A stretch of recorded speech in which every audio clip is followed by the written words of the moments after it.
하나님 말씀 열왕기상 4장 20절에서 34절 말씀입니다.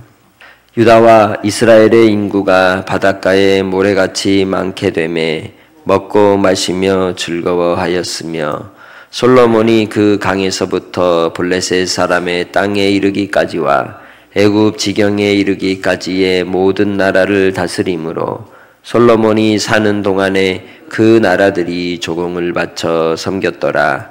솔로몬의 하루의 음식물은 가는 밀가루가 30고루요 굵은 밀가루가 60고루요 살진 소가 10마리요 초장의 소가 20마리요 양이 100마리이며 그 외에 숫사슴과 노루와 암사슴과 살찐 새들이었더라. 솔로몬이 그 강 건너편을 딥사에서부터 가사까지 모두 그 강 건너편의 왕을 모두 다스림으로 그가 사방에 둘린 민족과 평화를 누렸으니 솔로몬이 사는 동안에 유다와 이스라엘이 단에서부터 부엘세바에 이르기까지 각기 포도나무 아래와 무화과 나무 아래에서 평안히 살았더라. 솔로몬의 병거의 말 외양간이 4만이요 마병이 12,000명이며 그 지방 관장들은 각각 자기가 맡은 달에 솔로몬 왕과 왕의 상에 참여하는 모든 자를 위하여 먹을 것을 공급하여 부족함이 없게 하였으며 또 그들이 각기 직무를 따라 말과 준마에게 먹일 보리와 꼴을 그 말들이 있는 곳으로 가져왔더라. 하나님이 솔로몬에게 지혜와 총명을 심히 많이 주시고 또 넓은 마음을 주시되 바닷가에 모래같이 하시니 솔로몬의 지혜가 동쪽 모든 사람의 지혜와 애굽의 모든 지혜보다 뛰어난지라. 그는 모든 사람보다 지혜로워서 예스라 사람 에단과 마홀의 아들 헤만과 갈골과 다르다보다 나음으로 그의 이름이 사방 모든 나라에 들렸더라. 그가 잠언 3,000가지를 말하였고 그의 노래는 1,005편이며 그가 또 초목에 대하여 말하되 레바논의 백향목으로부터 담에 나는 우슬초까지 하고 그가 또 짐승과 새와 기어 다니는 것과 물고기에 대하여 말한지라. 사람들이 솔로몬의 지혜를 들으러 왔으니 이는 그의 지혜의 소문을 들은 천하 모든 왕들이 보낸 자들이더라. 아멘. 사람은 누구나 인생을 살면서 어떻게 살아가길 원합니까? 잘 먹고 잘 살고 아무 탈 없이 그렇게 살기를 원합니다. 그러나 인생 가운데 그런 사람이 몇이나 될까요? 오늘 본문에 기록된 솔로몬의 번영과 부흥과 평화의 때라고 하는 것은 역사에서 보면 아주 전보다도 작은 잠깐의 시간입니다. 대한민국이 70여 년의 이러한 전쟁 이후의 삶을 돌아볼 때 이렇게 안락하고 그래도 좀 먹고 산다 하는 때가 얼마나 되었을까요? 전보다도 짧은 시간입니다. 그럼 이 때가 영원할까요? 대한민국이 영원히 잘 살까요? 그러지 않을 겁니다. 이전 나라들, 다른 전 세계의 나라들을 봐도 그렇습니다. 그런 가운데 우리에게 주어진 인생의 삶을 하나님이 허락하실 때 주님 안에 있는 자가 진정한 평화를 누리는 자이고 주님 안에 거하는 자가 하나님의 은혜의 공급함을 따라 살아가는 자인 줄 믿습니다. 솔로몬의 그 번영과 영광이라고 하는 역사의 기록을 통해 오늘 주시는 하나님의 말씀의 교훈이 무엇일까요? 그가 그 많은 나라들을 정복하고 조공을 바쳐 그 번영과 부를 누리고 또 백성의 수요가 많이 늘어나는 그러한 때를 지냈지만 그리고 또한 그때는 어땠다고 20절에 얘기합니까? 먹고 마시고 즐거웠다. 나에게 주어진 평화의 때라고 하는 것은 하나님의 은혜와 은총으로 말미암아 우리에게 허락된 것이지만 그러나 그 이면 가운데 줄이고 고통하는 이들을 돌아볼 줄 아는 긍휼의 마음이 우리에게 필요한 줄 믿습니다. 하나님의 은혜 아니고선 우리가 오늘을 이렇게 살 수 없는 것입니다. 그래서 내 스스로가 잘나서 이루어졌다기보단 하나님께서 허락하신 은총임에 감사하는 성도들이 되시길 바랍니다. 솔로몬의 때가 그렇게 번영을 누리며 살아감으로 많은 나라들이 조공을 바쳤다라고 21절은 이야기합니다. 솔로몬이 다스리는 나라의 그 지경이 블레셋 사람의 땅에서부터 애굽 지경에 이르기까지 모든 나라였다라고 얘기하는 것이죠. 그만큼 외교적으로도 강력한 나라를 이루고 있었다는 겁니다. 그러나 그 강력함 뒤에 담겨진 또 다른 이면은 그 나라들의 많은 문화들이 이 이스라엘 나라에 들어왔던 거죠.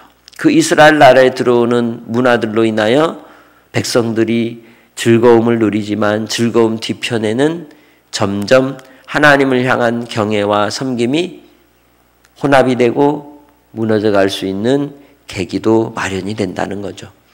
오늘 우리의 신앙도 그렇습니다. 끊임없이 세상은 발전하고 또 지식과 지혜는 많아져 가지만 그러나 그것은 하나님을 대적하여 높아질 수 있으며 그 속에서 우리가 영적으로 분별하지 못하면 함께 즐거움에 매몰되어서 그저 무너져가는 인생이 될 수 있다는 걸 기억하고 깨어있는 성도들이 되시기를 바랍니다.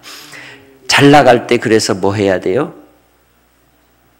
항상 부족할 때를 생각하고 돌아봐야 하는 겁니다. 겸손해야 하는 것입니다. 자동차가 여러 가지 장치들이 있는데 위험을 보장하기 위한 장치 중에 하나가 브레이크죠. 브레이크 없이 막 잘 나가면 어떻게 될까요?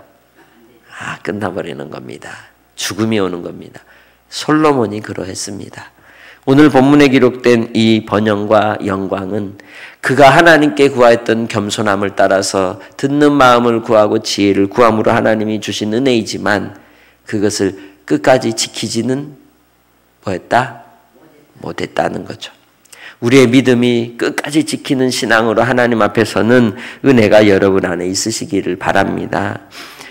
22절에 나오는 솔로몬이 하루 동안에 먹게 되는 음식은 그와 함께하는 군사와 그리고 또 관료들이 같이 이제 먹는 음식들이라고 합니다. 14,000명에서 30,000여 명 정도가 솔로몬의 밑에 있었다고 하는데 그들이 먹는 음식들이 보면 밀가루가 30고루다라고 얘기하죠. 이 고루라고 하는 것은 우리식으로 얘기하면 13말 정도 된다고 합니다. 그만큼 그 때를 24절에 평가하기를 평화를 누렸다라고 얘기하고 있는 겁니다. 평화를 누리는 때에 항상 우리는 하나님을 더욱 경외할 줄 알고 겸손히 낮아질 줄 아는 자가 되어야 할 줄 믿습니다. 줄이고 간절할 때 우린 더 하나님을 찾는 겁니다. 부족할 때 더 결핍 때문에 하나님을 사모하게 되는 것이죠. 그러나 번영과 평화가 오래가면 그때는 타락의 길로 갈 수 있고 무너질 수 있고 하나님이 필요치 않고 누가 하나님이 돼요? 자기 자신이 하나님이 되는 인생이 된다는 겁니다. 그래서 우리는 평화의 때를 이야기할 때 항상 그 이면에 담겨있는 일들을 경계하며 깨어있는 자가 되어야 할 줄로 믿습니다. 우리 시대도 그렇습니다. 나에게 주어진 그 모든 허락된 환경과 상황들에 대해서 감사하되 항상 겸손히 고난의 때를 준비하고 환난의 때를 준비할 줄 아는 지혜자가 되시기를 바랍니다. 솔로몬이 그렇게 평안을 누리며 살았고 그리고 그에게 주어졌던 많은 부족함이 없는 이 풍요로움 속에서 그는 지혜와 총명으로 세상을 다스릴 뿐만 아니라 지식을 또한 준비하고 정리하는 자였다라고 얘기하죠. 30절 솔로몬의 지혜가 동쪽 모든 사람의 지혜와 애굽의 모든 지혜보다 뛰어났다라고 얘기하고 있는 겁니다. 그가 가진 현학적인 많은 지식들이 세상에 풀어질 때 그 이야기들을 들으며 사람들은 탐복하고 감탄했던 겁니다. 오늘날도 이 우리 시대가 누리는 이러한 과학과 번영의 시대 속에서 예전에 있었던 많은 수학적, 과학, 철학적인 그러한 지식들이 지금으로 생각해도 엄청 뛰어나다고 탐복하는 그러한 일들이 많이 있습니다. 이 솔로몬이 가졌던 지혜가 그러했다는 것이죠.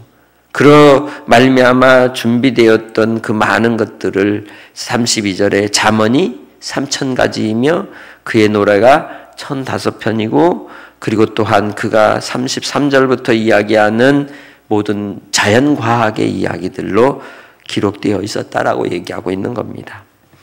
우리는 이 땅에 인생의 삶을 살 때 세 가지 지식을 알아야 된다 그랬죠. 하나님을 알고, 또 누구를 알고, 나 인간을 알고, 그리고 뭘 알고? 세상을 아는 것. 솔로몬이 기록한 잠언서, 전도서, 아가서를 우리가 살펴볼 때, 그리고 그의 시편의 일부의 기록들을 통해서 볼 때, 솔로몬은 하나님을 아는 지식과 인간, 나를 아는, 사람을 아는 지식, 그리고 세상을 아는 지식에 풍성한 사람이었음을 우리가 미루어 볼 수 있는 겁니다. 비록 우리가 많은 것을 알지 못해도 여호와를 경외하며 이 땅의 삶을 살 때 하나님이 주시는 이 땅의 풍요로움과 번영 가운데서도 하나님이 주신 그 은혜를 누리는 자로서 여러분의 삶의 자리에서 전문가가 되고 또 여러분이 가진 그 지식들을 통해서 깨닫는 것이 결국은 하나님께 영광이 되기를 주의 이름으로 축복합니다. 이제 논에서 일을 하시든지 밭에서 일을 하시든지 과수원에서 일을 하실 때도 생각해 보면 자연의 그러한 질서들이 얼마나 신묘막측한가요? 그 1년에 돌아가는 과정들을 보면은 참 하나님이 행하신, 우리가 이 땅에서 수고하여 먹고 마시는 일에 있어서 하나님이 행하시는 질서와 법은 너무도 놀라운 것입니다. 조금만 더 자세히 오래 우리가 살아가는 삶의 현장을 살펴보면 솔로몬이 가졌던 지혜보다도 더 큰 지혜, 구원의 은혜에 감사하고 하나님의 사랑에 감격하며 영광을 돌리는 찬송거리가 여러분 자신인 것을 깨닫게 될 것입니다. 아무리 많은 지혜를 가지고 있어도 그 지혜가 하나님께 감사가 되지 않으면 소용이 없는 겁니다. 오늘 하루를 여러분이 수고하는 그 수고의 자리에서 하나님께 감사하며 하나님께 영광을 돌릴 때 여러분을 위해 허락하신 그 평강이, 또 그리스도의 하나님의 십자가의 사랑이 우리가 이 땅에서 수고하여 힘들고 지치고 어려울 때에도 다시 일어날 힘이 되고 위로가 되고 용기를 허락하시는 파레시아가 될 줄로 믿습니다. 오늘 하루의 삶 속에서 나에게 주어진 것, 내가 없는 것, 세상 사람들과 비교하여서 탄식할 것이 아니고 자만하거나 교만할 것이 아니라 그 은혜에 날마다 감사하며 하나님의 주신 사랑을 누리고 한날의 삶도 하나님께 영광 돌리는 복된 한날로 살아가시기를 주님의 이름으로 축복합니다. 하나님 아버지 감사합니다. 솔로몬이 누렸던 번영과 부흥과 또 평화와 즐거움의 때가 인류 역사 속에 아주 작은 경점과 같이 지나갔지만 그러나 그의 말년의 때를 살펴보면 과연 그가 누렸던 하나님의 은혜와 은총이 어디로 갔는지를 또 우리는 생각하게 됩니다.